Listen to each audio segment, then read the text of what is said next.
But I don't want to go among mad people, Alice remarked. Oh, but you can't help that, said the cat. We're all mad here. I'm mad. You're mad. How do you know I'm mad? Said Alice. You must be, said the cat, or you wouldn't have come here.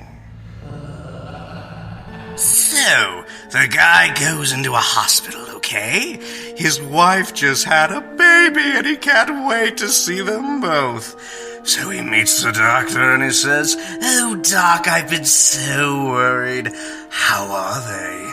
And the doctor smiles and says they're fine, just fine. Your wife's delivered a healthy baby boy, and they're both in tip-top form. You're one lucky guy. So the guy rushes into the maternity ward with his flowers, but it's empty. His wife's bed is empty. Doc, he says and turns around, and the doctor and all the nurses wave their arms and scream in his face. April Fools, your wife's dead and the baby's a spastic. Get it? Oh, what a senseless waste of human life.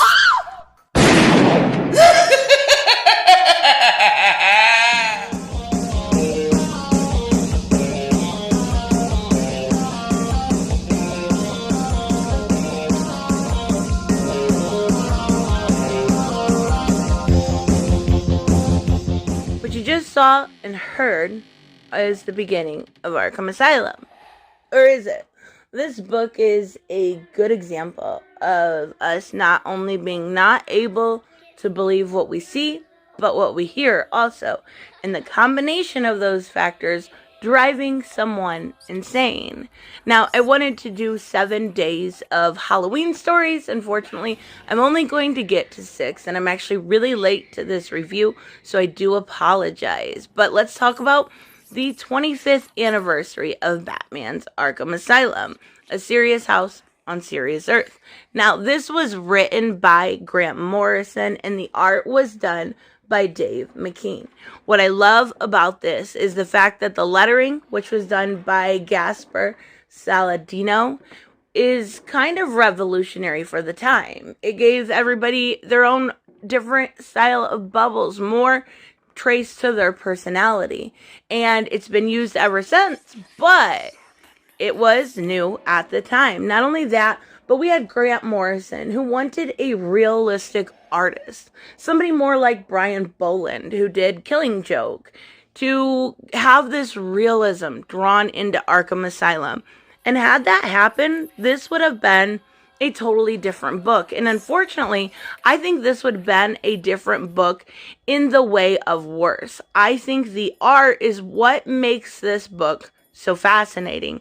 I think the art is what actually made this book so successful.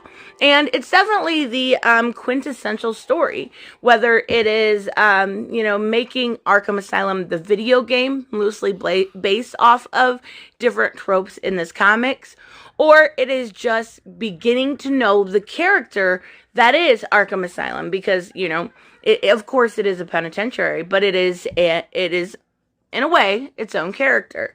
But it definitely has its pretentious vibe. Grant Morrison, you have to learn to love him.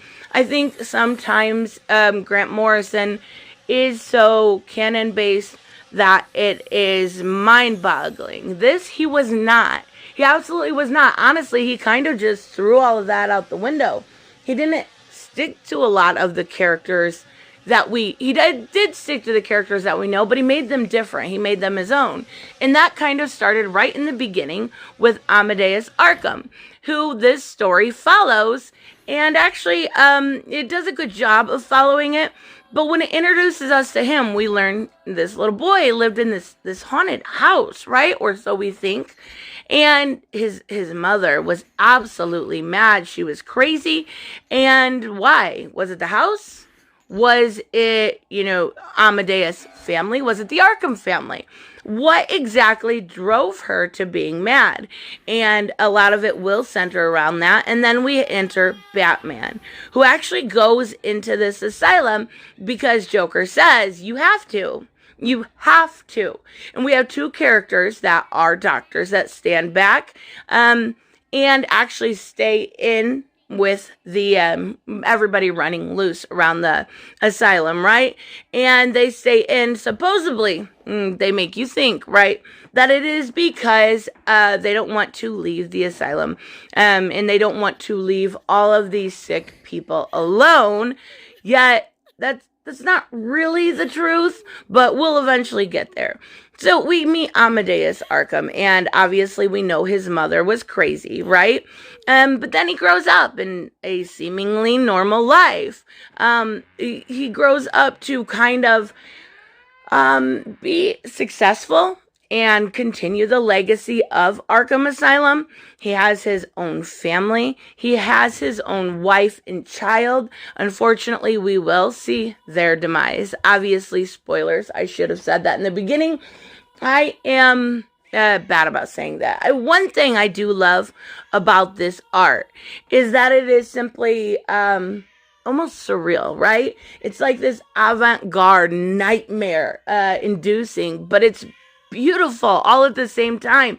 It's very textured, it's very layered, and we see a lot of realism, like almost real pictures in place throughout. So you're kind of looking at this like, okay, well, obviously this Joker is terrifying, right? He's terrifying, but something in this shot feels real. So what am I looking at here? Well, regardless, we'll get there. So we see Batman enter, and he says, April Fools, right? Yeah, everything's funny to Joker, and we get the joke you heard at the beginning, and we get to kind of see all of the different inmates, and there's a bunch, right? There is characters that really don't feel like themselves, and specifically one is Two-Face, and I do love that they use Two-Face in a very different way. He is so bad at making decisions. He pisses himself. They take away his coin. They give him a deck of cards. Therefore, where everything before was black and white, yes or no, evil or good, he now is basically having 52 decisions. They started with a die before the actual dice, or before the actual cards. So there would be 6 or 9 decisions. I can't remember. But it didn't work. It actually completely backfires. And we see this kind of, well, you'll see.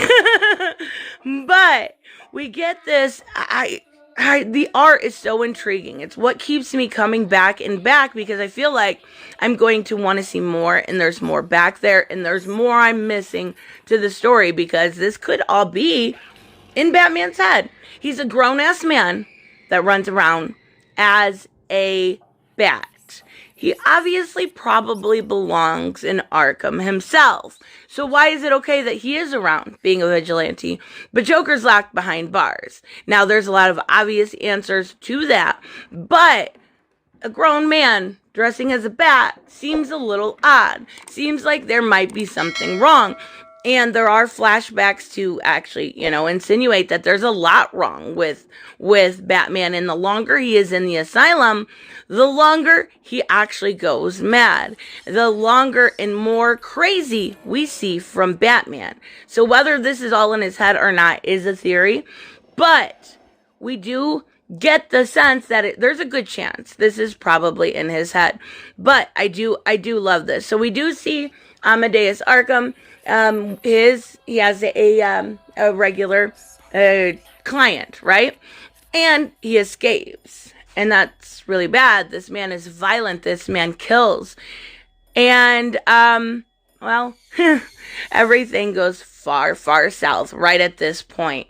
We see his client actually come through and not only murder his wife, but behead his child. He beheads his child. He loses it. He is looking in this actual dollhouse and he sees his daughter's head. And that is where Amadeus starts to go like his mother, whereas this mental illness obviously runs in the family. Now, back to Batman, right? And we have these flashbacks insinuating that, he went to go see Bambi with his family, and he is getting yelled at by his father. His father is trying to teach him manners. Well, when they go see Zorro, he actually has those manners. But when he went and saw Bambi, they said, I'm leaving you right here if you don't listen to me. Well, unfortunately, he listened. And now, going to see Zorro, his family is dead. Typical Batman story, just in a little bit of a different way. I actually really like the way they did that, because we see kind of the difference of, a child learned how to listen to his father, but yet it totally backfired, because now he will never have him again. So we see this kind of cut to Batman's hand, right? And he's getting crazier and crazier. I do think that Tom King included something similar to this in his run, and I've been trying to think of it all day, and I should have looked, but I don't remember exactly what it was, but he did include the hand thing, right? So we see the drip of blood, and this is what I mean. This looks so real and beautiful and nightmarish, and I love it so much. It's one story that if you haven't read, you really, really need to take the time to read it. Everything is beautiful and crazy all at the same time, right? So he has an hour. He has an hour to go through the penitentiary, and he has an hour to basically find out what's going on, and it doesn't make a whole lot of sense, but yet it does, right? So he's going through, and we see different we see Zsasz, right? And Zaz's character is completely nothing like Zsasz, but even so, I don't think that was his main issue with that. I think his main issue was creating a story that everyone could fall in love with. Well, as we see Amadeus get more and more crazy, we see him actually have to treat the man that killed his wife and his child. He doesn't have to. He volunteers basically to be that person.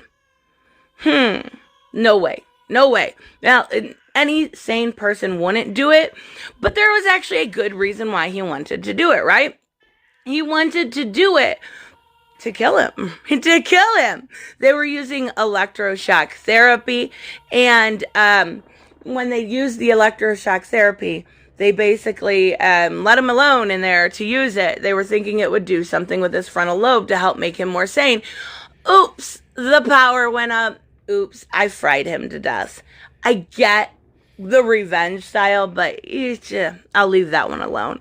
But then we see Batman. He goes on with the Scarecrow, and eventually he does come across Killer Croc, who in this, instead of being, kind of a morph of just a person, he's more amphibian than not.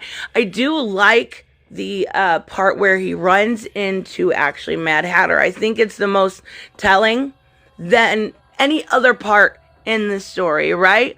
He says, I have so many things to tell you. You must be feeling quite fragile by now, I expect. This house, it does things to your mind. And we have seen that coming. So, what does he reveal, quite possibly, that could make this whole story be happening in his head? Well, he says, the disorder of the universe is simply a higher order, an implicate order beyond our comprehension.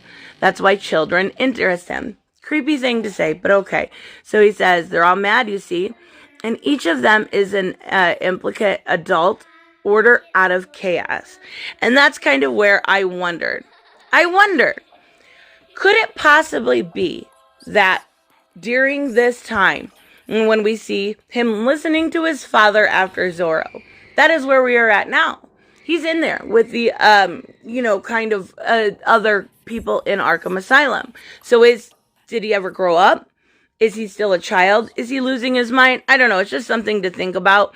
But the realism is absolutely beautiful. I do think that it's kind of funny in a way when he goes on to say, especially little girls, little blonde girls, little shameless bitches. Like, he just called little kids bitches. All right. And then he says, sometimes I think the asylum is in my head. We're inside a huge head that dreams us all into being. Ding, ding, ding. Why are we in Batman's head? And he has dreamt all of these characters up. And every single one is fabricated from the point of his parents' murder. I don't know. Either way, it's an amazing story. So after that, we sort of get this realization that, the guard in here, not guard, what are they? The warden was in on everything, right? He was in on everything, but before he could actually say much, he's murdered by one of the nurses in here that was left behind. So I do think it is something very unique, but I do think it is also, you have to really love this kind of art, and the word it's going to kind of push you away, but I think the art is absolutely what made it. Well, anyways, we see here at the end then that, Batman gives the choice to Two-Face, okay? So he is going to look at Two-Face and say, you get to choose whether I escape or not, because Joker, he wants him dead now, right? I should just kill you now. Well, it is revealed that he doesn't die. He flips the coin and he doesn't die. Or so we think. I mean, he does die. He doesn't die, but it actually comes up on the coin that he should die. He should. So why he lets him live is, I think, more of an instance of he gave him his coin back compared to the die or the cards that he was given in the beginning. And I don't know if Two-Face really saw him more as a godlike figure, because there was some referencing of that in the artwork, or if he saw him more of a it's a thank you for giving me my coin back and making it so I won't have to basically piss myself anymore, right? So I'm not sure which way, but either way, he does obviously live, and we see kind of the end of things. But this story, I flew through it, so there is so many details I absolutely left out, but I love it. I absolutely love the way that this story is put together. I love Brian Boland's art, don't get me wrong. But I think had that actually been in this, it would have been its detriment. This would have just been another story told by Grant Morrison. And now it is a classic. It is what everyone looks to when they want to know the world building that is inside and around Arkham. I think, honestly, if it wasn't for this book, we would not have had the original Arkham Asylum game, right? That gave birth to the Arkham series and the Arkhamverse. So I really enjoyed this. I've enjoyed it every time that I have read it. And it's a book you can really fly through. There's a lot in it, but there is also a lot that is visual storytelling, which is something great about the comics medium. So I don't know. This is something not for everyone, but I do think everyone should give it a chance. Even when we're seeing people, within this, like Clayface or, what is it, Dr. Destiny. Some of these characters you won't realize the first time.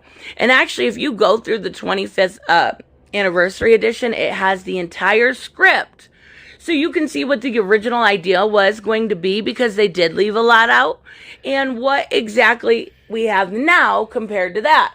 And I do like going through old scripts and stuff like that, because I like knowing what's in somebody's head when they're creating and looking through different stories. So it was absolutely a beautiful story. First, to kick off a little bit short Halloween series. I definitely want to get to more of the scary stories, and then maybe some silly Halloween stories, maybe some cheerleaders versus zombies. I don't know. It just depends on how far I get into this series. I thought about doing Deceased, and there's Batman and Vampire Batman, and there's a bunch But if you have any suggestions, let me know down below, because I love looking at different stories I haven't read and reviewing them.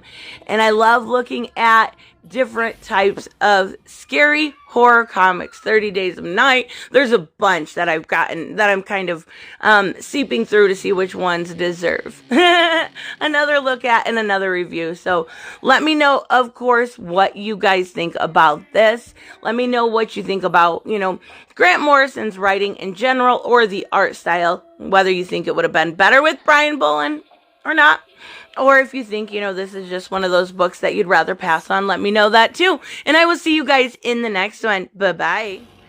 Hey guys, I want to give a huge shout out to my Patreon and subscribe stars. You guys literally make this channel possible. Huge thank you to Cage the Mick, Robert Mick Twiz, Black Knight Fool, Brucey, Chris Z, David L, David Rafford, Jeffrey Allen Carnes, Mighty Balls, Mike Buckner, Maizen Barbosa, Ruskar, Ryan Decker, Robert Hoffman, and Doc Holliday. You guys are absolutely amazing, and thank you so much for all your support. Don't forget on the way out to like as always if you enjoy the content, and hit subscribe. And I will see you in the next one. Bye-bye.